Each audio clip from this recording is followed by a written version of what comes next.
kan turun naik, jual aja yang hitam ini masih ada kita tidak jual. Pupuk harga naik, sahang harga turun. Jadi itulah lebih baik kita jual yang hitam lah, biarpun 55, biarpun 50 untuk kita belanja hari-hari. Betang 10.000, nah aku kami sedang makan. Kalau dia mahal, bersyukurlah kita. Tapi kalau dia murah, ya apa boleh buat juga lah. Sebenarnya suka duka siko ya. Kadang-kadang dia itu bagus, sesuai adalah upah kerja setahun sekali dek. Tapi kalau di waktu sahang turun harga, bukan ada untung ah, ngemin. Sebab dulu kan paling kecil lah sahang kakek tu 300 kilo. Isa sekali enggak harga aku berjual 175.000. Udah itu turun sampai 30.000.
Makanan Indonesia dikenal dengan bumbunya yang kaya akan kandungan rempahnya. Sebab Indonesia memiliki kekayaan berlimpah dengan berbagai macam jenis rempah-rempahnya.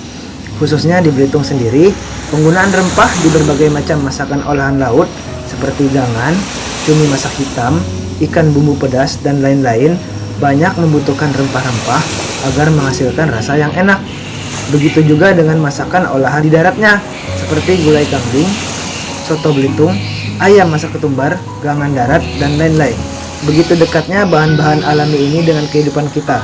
Karena itu, tidak ada salahnya kita mengenal berbagai bahan pangan ini mulai dari sekarang, agar pengetahuan kita tentang bahan pangan lokal Indonesia semakin kaya dan warisan leluhur tentang rempah dan bahan pangan lokal senantiasa terjaga.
Halo, assalamualaikum warahmatullahi wabarakatuh.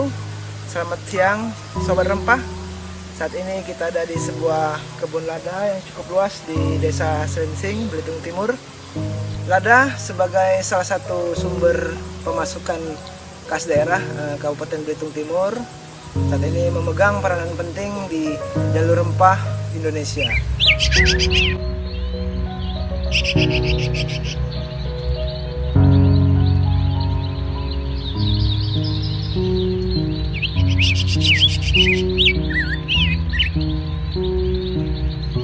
Lada atau sahang, jahe, serai, dan lengkuas adalah rempah-rempah yang biasanya ditanam secara tumpang sari dalam satu kebun. Khususnya di Belitung, para petani secara berkelanjutan menanam berbagai macam rempah untuk memaksimalkan lahan dan hasil panen yang bernilai ekonomis untuk dijual ke pasar nantinya. Di pasar, rempah-rempah ini nantinya banyak dicari untuk kebutuhan dapur, baik dapur rumah tangga atau restoran sekalipun. Sobat rempah bisa lihat, ini ialah lada yang ditanam di Desa Selinsing, Belitung Timur. Tapi sayangnya sekarang belum musim panen dan kawan-kawan bisa lihat ini masih hijau, cuma ada beberapa yang mau masak. Rempah dapat berasal dari berbagai bahan tanaman seperti bunga, buah, kulit batang, umbi, daun, dan rimpang. Beberapa jenis rempah dan bumbu dapur yang banyak dibudidayakan di Indonesia adalah jahe, kunyit, kencur, temulawak, cengkeh, cabai, ketumbar, jinten, kayu manis, serai, biji pala, keluak, kemiri, kapulaga, lada, dan daun salam.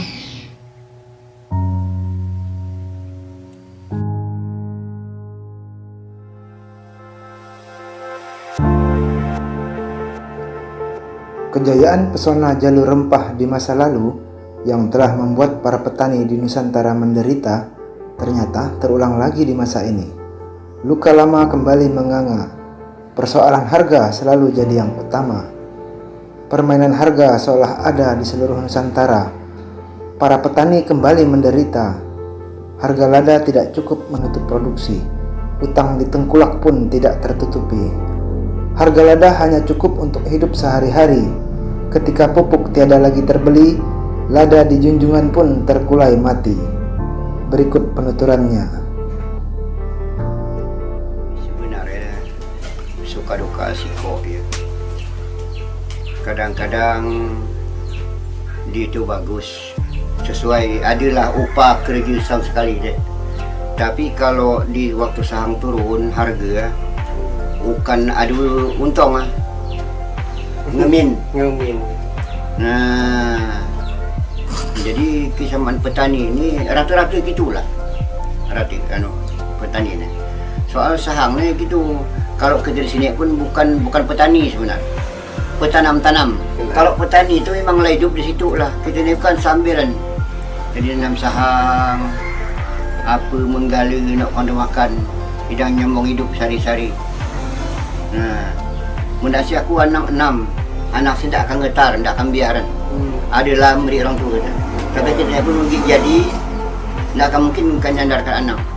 Kita pun kalau bagi adat ni, apa nama, di adat lah enggak, di pemerintahan tak berapa. So kita kan, aku kan di sini ketua sesepuh adat. Bukan tak bercakap, rajin tak rajin juga. Tapi kadang-kadang kita sama-sama mikir. Kalau kita cuma mikir perut kita sendiri, kita musnahkan semua. Tak usah mikir siapa. Tapi ke depan ini kita punya anak, punya cucu, punya cicit. Alangkah kelak dia ngelihat siapa ke sungai itu. Ha? Siapa ke naik bagus. Nah, sekarang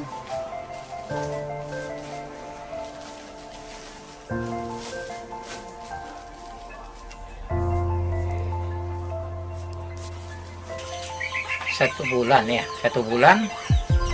dia mupok tunangan. Nah, dari tunangan itu kini lah kira-kira mutong 8 bulan 9 bulan kita mutong lah, mutong berapa kini baru kita ganti junjungan. Ganti junjungan, pupuk pula. Pupuk, nah dinaik, ini kan dinaik pula langsung istilahnya itu buah kaki sambil buang daun-daun dia itu kan di atasnya kita buang daun dia tuh. Nah ini tambah bagus dia naik, pokoknya ke atas tuh naik di atas tuh. Nah dia ada dari bawah, kini naik dia dari bawah tuh naik, baru kita lodam pupuk kita tutup pula, jangan sampai dikena itu hanyut. Dan kalau dia harganya tinggi, tapi kalau harganya rendah kita tahan. Nah kadang-kadang kami jual sang hitam. hitam Sang hitam tuh 65.000 per kilo. Turun pula sekarang 55. Nah, jadi itulah kalau yang putih tidak dijual, kalau yang hitam kita jual. Karena dia yang putih ini ya namanya permainan turun naik. Jual aja yang hitam ini masih ada kita tidak jual. Kalau masalah pasaran itu kemari itu waktu berapa 91. Jadi kami itu nak nunggu 100. Tahu-tahu naik 1292. turun lagi Tidak lama sekali 192 itu turun 87 87. Akhirnya pula turun pula kalau tidak salah dari 87 itu 855. Sekarang aku dengar kabar ini benar ndak 91 lagi 91. Aku dengar kabar. Jadi aku tanya pula kan kawan tadi, benar ke? Enggak 90 katanya. Kalau 90 sih kapan mau 100 kataku kan? Aku kalau gitu. Nah, jadi lama-lama biar nanti saya jual dulu lah. orang tani kan butuhnya kan Nah, panen aku setahun pikir kan sekali. dapat 100, kini naik 100 lah. Tahu enggak jadi 100. Turun pula sekarang ini katanya. Kadang-kadang dinaik pula. Kemari 9 lebih itu ngapa kita tidak berjual istilahnya. Kalau dijual murah pupuknya kakak beli, Nah, kalau kita jual murah, pupuk pula pupuknya harganya naik. pupuk harga naik. Sang harga turun. Jadi itulah, lebih baik kita jual hitam lah, biarpun 55, biarpun 50. Sulah itu istilah kata orang Bangka tuh, sulah itu kita simpan. Nah, Yang putih. yang bagus yang putih kita simpan aja. Jadi kita jual yang hitam untuk kita belanja hari-hari. Begitu. Jadi pula sebaliknya pula kata orang nanam sang banyak-banyak. Ini bibit mahal. 10.000 Satu batang. satu batang. Jadi ada orang minta bagi 10 batang. Itu sebatang. Tapi kataku aku butuh 2. Masih mau nanam. Nah, masih mau nanam. Tidak usah banyak-banyak, enggak kau saja yang ngurus katanya. Enggak juga masalah. Nah, itu kan. Jadi maksudnya minta bagi, tunggu dulu lah kataku, kalau udah nanam baru aku bagi. Ini kan mahal sang katanya. Tapi kan mahalnya sebila naik harga sahangnya. Enggak gitu-gitulah aja harganya. 90, 80. Nah, dari sang murah dulu kita nyimpan. Dari 30, 40, 40 lebih naik. Nah, sekarang ini mulai naik. Kita minta 100 lebih. Aku minta 100 lebih. Baru bisa berjual. Rencana kalau lah berjual itu nak beli motor, aku pikir untuk dengan anak sekolah. Berapa kau mau pakai pupuk yang kata tadi? 10 karung. Diberi dari situ 10 karung. Jadi kalau kita panen, Sahang kita masih sedia. tak cukup seton. Oke people, saat ini kita ada di pelabuhan Kerajaan Balok Lama yang mungkin dulu digunakan untuk membawa hasil rempah dari Pulau Belitung keluar. Jadi dulu pengiriman rempahnya itu sepaket kan pengiriman barang-barang kerajinan dari Kerajaan Balok kan. Salah satu nak dibawa dari Balok kan itu linggis, zaman Batavia dulu aja. Linggis, parang, pahat untuk dibawa ke Jawa. Jadi sambil bawa barang-barang itu, barang ikutannya termasuklah salah satu cengkeh, sahang, getah damar, nak dibawa ke Jawa tadi kan. Balik dari Batavia ke sini tukarnya garam, barang-barang keramik, gula. Itulah dia. Jalur perjalanan rempah tadi.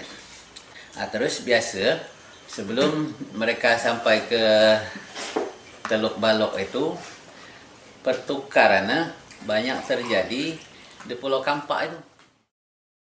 Oke people, sekian vlog dari saya. Salam budaya, sekian dan terima kasih.